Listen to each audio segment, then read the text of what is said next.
Karena Tuhan selalu hadir pada orang-orang yang sedang menderita, sedang miskin, dan tentu saja ketika memberikan donasi, masyarakat kemudian berpikir bahwa uang ini akan dipakai untuk menolong kaum fakir miskin. Tapi kemudian kita menyaksikan banyak sekali pemuka agama yang tampil menggunakan kendaraan-kendaraan mewah dan fasilitas-fasilitas yang sesungguhnya tidak pantas digunakan oleh seorang pemuka agama, yang alih-alih menggunakan untuk kepentingan orang-orang fakir miskin, tetapi dipakai untuk kepentingan pribadi. Saya ingin ingatkan apa yang disampaikan oleh seorang evangelis. Dia pernah mengatakan, when you do business with people, you need money. Ya, ketika Anda melakukan bisnis dengan sesama manusia, ya perlunya uang. Tetapi ketika Anda melakukan bisnis dengan Tuhan, ketika Anda mempunyai urusan dengan Tuhan, Anda membangun hubungan dengan Tuhan, apa yang Anda perlukan itu adalah faith, keyakinan, kepercayaan, ya sesuatu yang bersifat iman. Oleh karena itu dikatakan ya Anda menjadi orang yang sangat spesial sekalipun Anda belum melihat Tuhan, tapi Anda mempercayai kehadiran dan keberadaan Tuhan. Kemudian evangelis ini mengatakan faith is the currency of the kingdom of God. Jadi jalan menuju surga itu memerlukan faith. Kurang lebih seperti itu, tetapi ini tidak mengherankan kemudian diselewengkan oleh banyak orang. Ada banyak sekali kasus-kasus, tidak perlu saya sebutkan satu persatu, tapi Anda bisa lihat di sini. Ada sejumlah pemuka agama yang juga melakukan perbuatan yang tidak pantas. Apa yang mereka lakukan? Mereka menggunakan uang umat, kemudian mereka belikan pesawat untuk jet pribadi. Bahkan ada yang tidak malu-malu mengungkapkan itu kepada umatnya, dan akhirnya umat berjuang, berpikir, panitia diciptakan, kemudian orang dijanjikan akan mendapatkan kemakmuran, kesehatan, kekayaan yang lebih besar kalau Anda menyumbang. Jadi seakan-akan untuk mendapatkan satu kesuksesan, Anda juga harus menyogok Tuhan. Kurang lebih seperti itu. Sejumlah tokoh agama akhirnya juga ditangkap oleh aparat dan akhirnya dipenjarakan. Dan setelah dipenjarakan kemudian terungkaplah ternyata mereka memiliki rumah mewah, mobil mewah, pokoknya yang serba mewah. Dan mereka menggunakan jet pribadinya bukan hanya untuk berdakwah seperti yang mereka janjikan kepada umatnya, tetapi juga untuk berlibur. Dan ini sangat menyakitkan. Dan setelah itu kemudian sejumlah umat yang mengalami kesulitan akhirnya mengaku bahwa mereka telah menjual mobilnya, menjual rumahnya untuk memberikan donasi dengan harapan mereka juga akan mendapatkan kemakmuran. Tetapi ternyata tidak mendapatkannya. Dan salah satu yang sedang ramai belakangan ini adalah Kenneth and Gloria Copeland. Ken Copeland ini adalah orang yang sekarang sedang ramai diberitakan karena dia minta dibelikan pesawat jet dan kemudian menggunakan pesawat jetnya untuk kepentingan pribadi. Tapi kemudian juga istrinya menjadi pendeta dari mantan Presiden Donald Trump, yang kemudian akhirnya memberikan statement-statement politik terkait dengan orang yang didukungnya. Oleh karena itu maka perlu juga diketahui bahwa ada dua bisnis model yang perlu kita kenal. Bisnis model yang pertama adalah mereka menjual massa. Jadi yang penting punya massa yang banyak, dan untuk mengikuti ceramah mereka tidak perlu berbayar, tidak perlu memberikan sumbangan-sumbangan. Pokoknya motifnya adalah untuk mengumpulkan massa. Nah, ternyata massa yang besar ini menjadi pengikut, dan pengikut yang setia ini kelak akan mereka giring untuk mengikuti suatu pemilihan umum. Jadi ini sudah marak terjadi di beberapa negara, termasuk di Amerika Serikat, dan mereka melakukan itu untuk mendukung calon pasangan tertentu.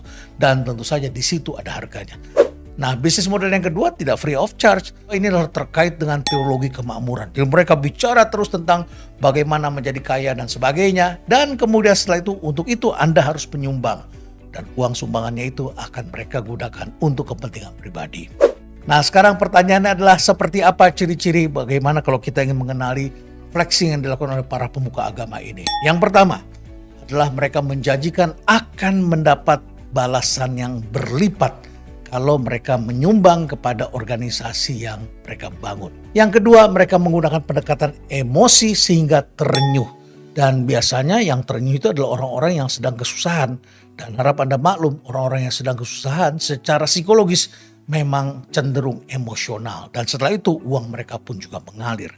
Yang ketiga, mereka gunakan uangnya untuk kepentingan pribadi, bukan untuk kaum fakir miskin. Yang keempat, mereka konsumsinya sangat duniawi. Jadi bukan untuk mengikuti apa yang mereka sampaikan di podium. Apa yang mereka sampaikan di podium ternyata berbeda dengan apa yang mereka lakukan dalam kehidupan sehari-hari.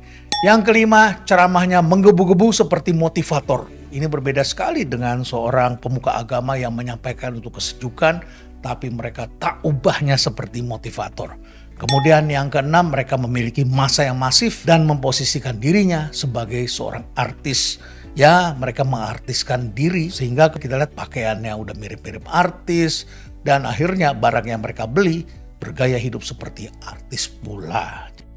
Kemudian yang ketujuh, ada tarif untuk melakukan pelayanan. Jadi mereka kalau kita libatkan dalam hal apapun ya tentu ada tarifnya. Kalau tidak ya tidak datang mereka.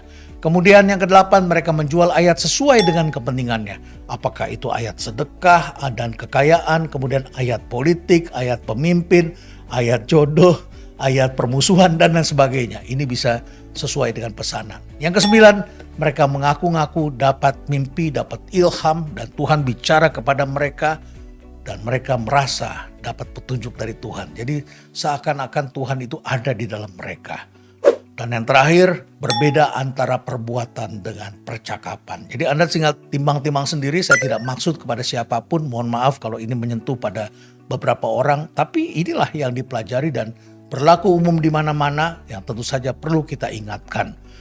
Saya ingin mengutip apa yang disampaikan oleh orang yang sangat saya kagumi dan saya beberapa kali rapat dengan beliau sebelum beliau kemudian menghadap Tuhan, yaitu Buya Syafi'i Ma'arif.